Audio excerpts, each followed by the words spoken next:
International social media Patel Prahlad भाई।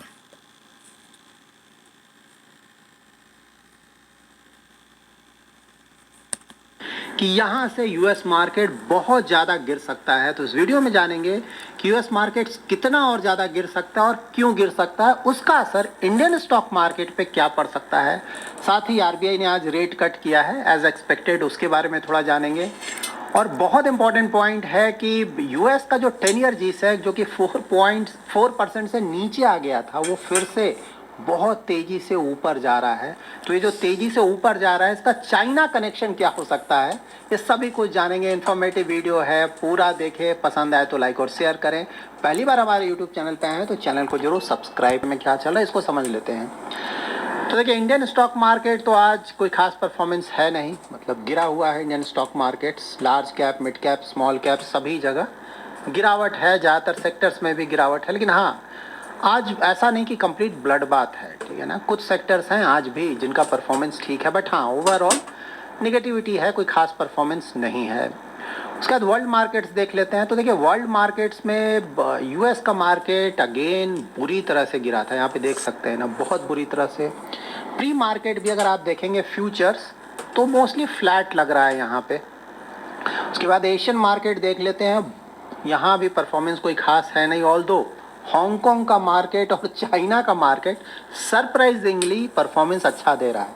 मतलब आज एक्सपेक्ट किया जा रहा था कि ये दोनों मार्केट भी बुरी तरह से गिरेंगे, क्योंकि आपको पता होगा ना, ट्रंप ने 50% का एडिशनल टैरिफ लगा दिया। तो पहले ही 54% का लगा हुआ था चाइना पे, 50% और, तो दोनों को ऐड अप करेंगे तो 104% का टैरिफ लग गया है चाइना के सामान पे। तो अब तो आप मान सकते हैं कि चाइना का सामान यूएस में बिक ही नहीं सकता है। 104% टैरिफ ना, डबल से भी ज़्यादा कैसे बिकेगा।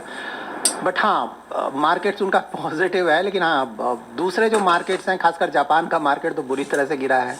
यूरोपियन मार्केट्स भी देखेंगे तो वहाँ भी गिरावट अच्छा खासा आया है। तो ओवरऑल चाइना और हांगकांग के मार्केट को छोड़ दे तो कहीं भी आपको कुछ खास परफॉर्मेंस देखने को नहीं मिलेगा। अब देखिए, इंटरेस्टिंग पॉइंट जो मैं आपको बताने जा रहा हूँ, ये ध्यान से देखिए। यूएस का 10 ईयर देखिए ना, कितना 4% से नीचे आया था ना तुरंत।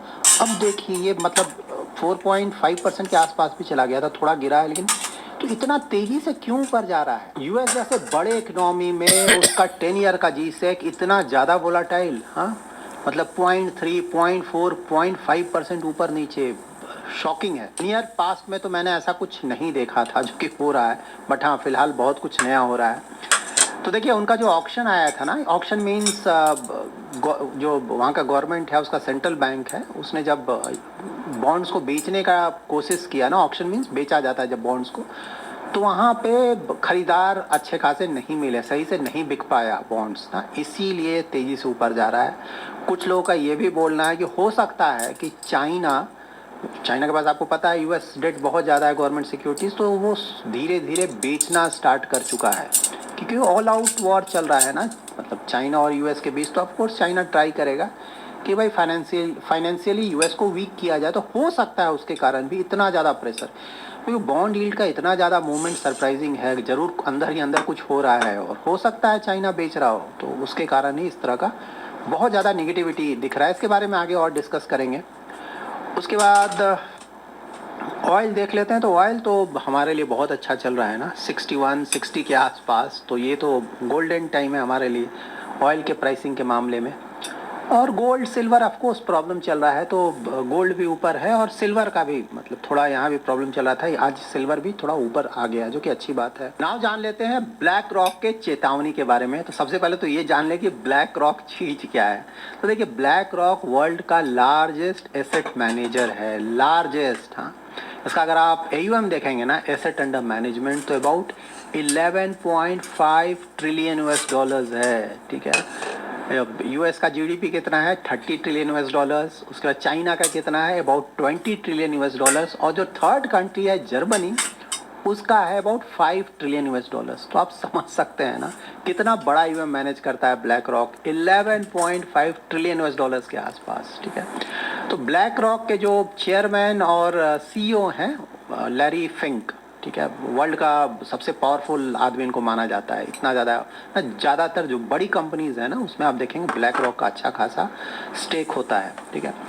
तो इनका बोलना है कि भाई यूएस मार्केट्स यहाँ से मतलब ऑलरेडी गिर चुका है ना, यूएस मार्केट बहुत ज़्यादा गिर चुका है रिसेंट टाइम्स में, बोल रहे हैं कि यहाँ से और भी ज़्यादा गिर सकता है और 20% के आसपास यहाँ से एडिशनल फॉल हो सकता है। क्यों बोल रहे हैं? ऑफकोर्स बोल रहे हैं भाई टैरिफ के कारण ये प्रॉब्लम आएगा एंड ऑफकोर्स यहाँ से मतलब ऑलरेडी बोल रहे हैं कि यूएस मार्केट में थोड़ा बहुत कॉन्ट्रैक्शन दिख रहा है, तो इसके कारण बोल रहे हैं कि भाई रेडी रहिए, ये गिरावट आ सकता है। लेकिन यहाँ पे वो ये भी बोल रहे हैं कि जब जब ये गिरावट आएगा तो उसको एज अ बाइंग अपॉर्चुनिटी देखना चाहिए, सेलिंग अपॉर्चुनिटी नहीं देखना चाहिए, क्योंकि बोल रहे हैं कि ऑल्दो ये सब प्रॉब्लम चल रहा है, आने वाले समय में थोड़ा और प्रॉब्लम बढ़ सकता है, लेकिन सिस्टमैटिक रिस्क इसके कारण नहीं है। ये प्रॉब्लम आएगा, कुछ समय रहेगा और मोस्टली चला जाएगा। इसीलिए बोल रहे हैं कि एज अ बाइंग अपॉर्चुनिटी हमें ज़्यादा देखना चाहिए, सेलिंग अपॉर्चुनिटी नहीं देखना चाहिए। ठीक है, उनका सबसे बड़ा कंसर्न फिलहाल क्या चल रहा है कि देखिए जो स्टॉक मार्केट है वहाँ जो यूएस के सिटीजन्स हैं उनका अबाउट जो 62% यूएस सिटीजन्स का अबाउट अमेरिकन्स का इक्विटीज़ में इन्वेस्टमेंट है 62%। हाँ, तो आप समझ सकते हैं कि जब इतना ज़्यादा गिरावट आ रहा है तो इतना ज़्यादा पैसा इन्वेस्टेड है, ऑफ कोर्स उनका बुरी तरह से पैसा नीचे आ रहा है। तो इसके कारण भी जो स्पेंडिंग है, क्योंकि यूएस में मोस्टली कंजम्पशन लेड इकोनॉमी है, तो स्पेंडिंग है वो काफ़ी तेज़ी से आने वाले समय में और कम हो सकता है। ठीक है, और प्लस टैरिफ के कारण इन्फ्लेशन भी बहुत तेज़ी से बढ़ेगा, तो उसके कारण भी कंजम्पशन कम होगा। तो overall US as a economy का कंजम्पशन बुरी तरह से हिट हो सकता है। इसीलिए वो बोल रहे हैं कि भाई ये सब प्रॉब्लम होगा तो बुरी तरह से वहाँ के मार्केट्स गिर सकते हैं। उसके बाद उनका ये भी बोलना है कि भाई जो यूएस का गवर्नमेंट है वो क्या ट्राई कर रहा है, वो ट्राई कर रहा है ना डी रेगुलेशन, इसीलिए डॉच बनाया गया है। उसके बाद प्रो ग्रोथ पॉलिसीज़, तो बोले कि अगर गवर्नमेंट इन जो भी पॉलिसीज़ वो बोल रहे हैं कि लाएंगे या लाने वाले हैं, अगर उसको सही से इम्प्लीमेंट करते हैं तो ये जो भी नेगेटिव इफेक्ट आ रहा है ना इकोनॉमी में, उसको काफ़ी हद तक ऑफसेट किया जा सकता है। ठीक है, तो ऑफकोर्स देखना होगा कि आने वाले दिनों में किसका अपर हैंड होता है। ठीक है, अगर गवर्नमेंट जो भी करना चाहती है उसको अच्छे तरीके से कर पाती है तो ये प्रॉब्लम आएगा और आने वाले समय में ख़त्म भी होगा। अगर नहीं कर पाती है तो कुछ और समय तक ये प्रॉब्लम चलता रहेगा। ठीक है, उसके बाद एक और बहुत इंपॉर्टेंट बात उन्होंने बोला है कि जो भी मतलब प्रॉब्लम इतना हो सकता है यूएस में कि जो लार्ज बैंक्स है ना उसमें भी आप देखेंगे कि पोटेंशियल मर्जर होने लगेगा। यूएस की जो लार्ज बैंक्स है उसमें भी आप मर्जर देखने को मिल सकता है आने वाले समय में। और हम लोग का मानना है ना कि भाई यूएस में प्रॉब्लम आएगा तो रेट कट के चांसेस बढ़ जाएंगे। उनका बोलना है कि देखिए जो लोग सोच रहे हैं कि यूएस में 4-5 रेट कट हो सकता है, तो ऐसा फिलहाल संभव नहीं लग रहा है। वो बोल रहे हैं कि इन्फ्लेशन इतना तेज़ी से हो सकता है बढ़ने लगे, या फिर इन्फ्लेशन इस लेवल पे होगा कि central bank that is Fed Reserve को इतना कंफर्ट नहीं मिलेगा कि 4-5 रेट कट इसी साल वो कर सके। तो यहाँ भी वो नेगेटिव है कि भाई रेट कट के चांसेस, ज़्यादा रेट कट के चांसेस नहीं है। ठीक है, साथ ही वो भी बोल रहे हैं कि यूएस फिलहाल ना कैपिटल मार्केट का तो बिग बॉस है, तो वहाँ भी जो डोमिनेंस है यूएस का काफ़ी हद तक कम होगा, जो कि बहुत बड़ा कंसर्न है। तो ये सब इश्यूज़ वो बोल रहे हैं। ठीक है, तो हाँ, लेकिन ये इसके साथ साथ वो ये भी बोल रहे हैं कि भाई जब मौका मिले, ठीक है, अच्छा खासा फॉल होता रहे तो थोड़ा बहुत वो बाइंग अपॉर्चुनिटी भी देखना चाहिए। ठीक है, नेगेटिविटी के बीच भी ऐसा नहीं है कि वो पूरी तरह से लॉन्ग टर्म के लिए नेगेटिव है या मीडियम टर्म के लिए नहीं, मोस्टली शॉर्ट टर्म के लिए उन्हें लगता है कि नेगेटिविटी है। ठीक है, तो वही है, देखिए अगर यूएस मार्केट उतना ज़्यादा गिरेगा हाँ तो ऑफकोर्स इंडियन मार्केट यहाँ से और भी ज़्यादा गिर सकता है, इसमें कहीं कोई डाउट नहीं है। अब यहाँ से 10-15-20% अगर यूएस मार्केट और ज़्यादा गिर जाएगा तो ऑफकोर्स इंडियन मार्केट्स पे भी नी जर्क रिएक्शन बिल्कुल आएगा ना। मतलब कुछ लोग आप लोग बोलते हैं ना कि अरे ऑलरेडी इतना ज़्यादा गिर चुका है, अब कितना गिरेगा, ऐसा कुछ नहीं होता है ना। मैंने पहले ही बताया है, लार्ज कैप फेयरली वैल्यूड के आसपास है, ऐसा नहीं कि कोई बहुत ज़्यादा अंडर वैल्यूड हो गया। उसी तरह से मिड कैप स्मॉल कैप अभी भी ओवर वैल्यूड है, ऐसा नहीं कि कोई बहुत ज़्यादा अंडर वैल्यूड हो गया। तो यहाँ से अगर बाहर कोई बड़ा प्रॉब्लम आता है तो ऑफकोर्स यहाँ भी गिर सकता है। इसीलिए मैं बार बार बोलता हूँ कि देखिए अगर इस स्टॉक मार्केट को लेकर आप सीरियस, क्योंकि सीरियस बिजनेस है, हार्ड एंड मनी आपने इन्वेस्ट किया है, तो अगर आप यहाँ पे सोच समझकर इन्वेस्टमेंट करते हैं, लॉन्ग टर्म का सोच कर आए हैं, तभी यहाँ पे आए। ठीक है, क्योंकि शॉर्ट टर्म में यहाँ से और भी वोलेटिलिटी आप एक्सपेक्ट कर सकते हैं कि भाई अप डाउन और ज़्यादा हो सकता है शॉर्ट टर्म में। Medium to long term mostly Indian economy को अगर आप देखेंगे पॉजिटिव ही है, लगता नहीं कि वहाँ प्रॉब्लम आना चाहिए, लेकिन शॉर्ट टर्म तो आपको झेलना पड़ेगा। ठीक है, तो अगर शॉर्ट टर्म का किसी का इन्वेस्टमेंट होराइजन है वहाँ पे तो आपको सतर्क होना चाहिए, क्योंकि शायद क्योंकि स्टॉक मार्केट है ना, गारंटी तो किसी चीज़ की नहीं है, लेकिन लगता है कि नियर फ्यूचर में प्रॉब्लम शायद और बढ़ सकता है। तो आरबीआई रेट कट के बारे में जान लेते हैं। तो देखिए एक्सपेक्टेड था ना आरबीआई का रेट कट, बट हाँ सोच रहे थे कि शायद थोड़ा ज़्यादा रेट कट कर दे आरबीआई। लेकिन हाँ यूएस में तो जैसा 10 ईयर ऊपर जा रहा है आरबीआई, मतलब इस तरह के माहौल में तो ज़्यादा रिस्क लेना भी नहीं बनता है। बट एनी आरबीआई ने 25 बेसिस पॉइंट का रेट कट किया है, तो जो रेपो रेट है वो अब 6% का हो गया है, ठीक है। और यहाँ से एक जो सबसे बड़ी बात है, रेट कट से भी ज़्यादा जो उनका जो स्टैंस था, न्यूट्रल था, उसको अब एकोमोडेटिव कर दिया है। इसका मतलब ये हुआ कि आगे से जो भी मीटिंग होगा आरबीआई का, वहाँ पे सिर्फ दो ही चीज़ डिसाइड होगा कि रेट कट करना है या नहीं करना है, ठीक है। नियर फ्यूचर में रेट ऊपर जाने के चांसेस इंडिया में नहीं है, ठीक है। इससे ये पता चलता है कि भाई मीटिंग में या तो डिसाइड हुआ कि रेट यहीं पे रहने दें या फिर कट करें, वहाँ पे ये नहीं डिस्कशन होगा कि बढ़ा दिया जाए। तो ये बहुत बड़ा पॉजिटिव इकोनॉमिक है।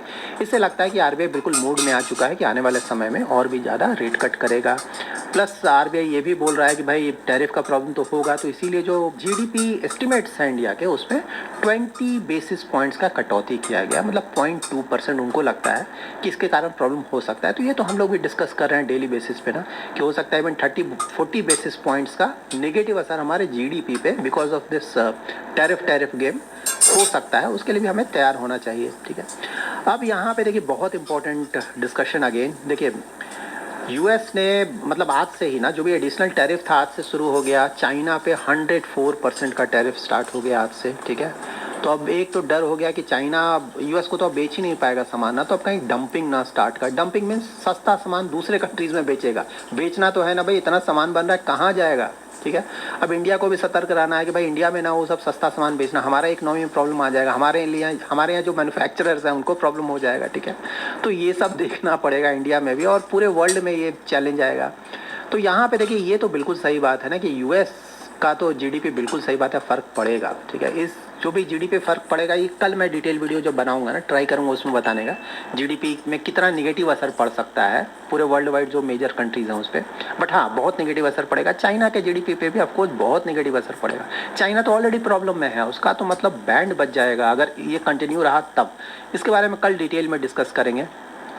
तो देखिए यूएस में अगर उसका जो जीसैक है ना, उसमें सबसे बड़ा इन्वेस्टमेंट है जापान का अबाउट $1 ट्रिलियन, और सेकंड नंबर पे है चाइना का अबाउट $761 बिलियन। पहले चाइना का इन्वेस्टमेंट जापान से भी ज़्यादा हुआ करता था, बट हाँ फिलहाल कुछ समय से चाइना ने कम किया है, तो अब सेकंड नंबर पे आ गया है, ठीक है। लेकिन हाँ अभी भी बहुत बड़ा इन्वेस्टमेंट है। तो यहाँ से क्योंकि ये तो ऑल आउट वार चल रहा है यूएस और चाइना में, तो चाइना अगर ये ट्रेजरी बेचने लगे, ठीक है, तो यूएस में प्रॉब्लम आएगा, ठीक है। क्योंकि देखिए जो यूएस के प्रेसिडेंट हैं डोनाल्ड ट्रंप, या फिर उनके जो ट्रेजरी सेक्रेटरी हैं स्कॉट बेसेंट, वो क्या चाहते हैं कि भाई यूएस का जो बॉन्ड यील्ड है ना, इंटरेस्ट रेट है, उसको तेज़ी से नीचे लाया जाए। क्यों नीचे लाया जाए भाई? इतना ज़्यादा डेट है, ये जो डेट है ना 2025, मतलब ये जो साल चल रहा है, यहाँ पे बहुत सारा रिडम्पशन के लिए आएगा, प्लस रीफाइनेंसिंग करना पड़ेगा डेट का। तो अगर इंटरेस्ट रेट ज़्यादा रहा तो यूएस गवर्नमेंट को तो बहुत ज़्यादा प्रॉब्लम आएगा ना। वो चाहते हैं जल्दी से जल्दी कम किया जाए, प्लस इंटरेस्ट पेमेंट्स तो लगातार एवरी ईयर हो रहा है, ठीक है, और प्लस नया बॉन्ड इशू हो रहा है, नया पैसा आपको रेस करना है मार्केट से। तो ये लोग डेस्परेट हैं इंटरेस्ट रेट कम करने के लिए। तो चाइना यहाँ पे गेम कर सकता है कि धीरे धीरे बेचना शुरू करेगा ना, तो वहाँ पे जो 10 ईयर जीसैक है जो कि 4% से नीचे आ गया था, मैं बोल रहा था ना 4% से नीचे आया है, वहाँ का गवर्नमेंट ट्राई करेगा और नीचे लाओ 3.5% या उससे नीचे, समय के साथ, ऑफकोर्स इमीडिएटली नहीं। लेकिन अब तो ये बिल्कुल उल्टा गेम हो गया, अब तो ये 4.5% के आसपास जाने लगा है। तो यहाँ पे देखना है कुछ दिनों में इस पर क्लैरिटी आएगा। अगर चाइना इस तरह का करता है तो यूएस के लिए बहुत बड़ा प्रॉब्लम होगा, ठीक है, क्योंकि यूएस चाहता है कि भाई इंटरेस्ट रेट जितना तेज़ी से हो, जितना जल्दी हो सके कम किया जाए, ठीक है। तो बहुत बड़ा चैलेंज है। इसके बाद ट्रम्प का एक और इम्पॉर्टेंट अनाउंसमेंट आया है ना कि देखिए फार्मा पे वो बोल रहे हैं कि बहुत बड़ा टैरिफ लगाने जा रहे हैं, ठीक है। मतलब इंडिया का फार्मा एक्सपोर्ट होता है अच्छा खासा ना, लेकिन हाँ मोस्टली हम जेनरिक हैं, और जेनरिक पे मार्जिन ज़्यादा होता नहीं है। अगर बहुत ज़्यादा टैरिफ लगा देंगे तो यूएस में बहुत प्रॉब्लम होगा, हमारा तो बिजनेस डूबेगा ही, बिल्कुल सही बात है फार्मा कंपनीज़ का। लेकिन यूएस कैसे मैनेज करेगा वो, मतलब कहाँ से खरीदेगा? तो लेट्स सी, मोस्टली जो बड़ी कंपनीज है ना फार्मा वाली, जिनका मार्जिन बहुत ज़्यादा होता है, तो मोस्टली लगता है कि वहाँ पे ही ज़्यादा हिट होगा। जेनरिक कंपनीज पे ज़्यादा हिट शायद ना हो, बट ट्रम्प है, जब तक उनका फाइनल अनाउंसमेंट नहीं आता हमें वेट करना पड़ेगा, ठीक है। So that's it in this video.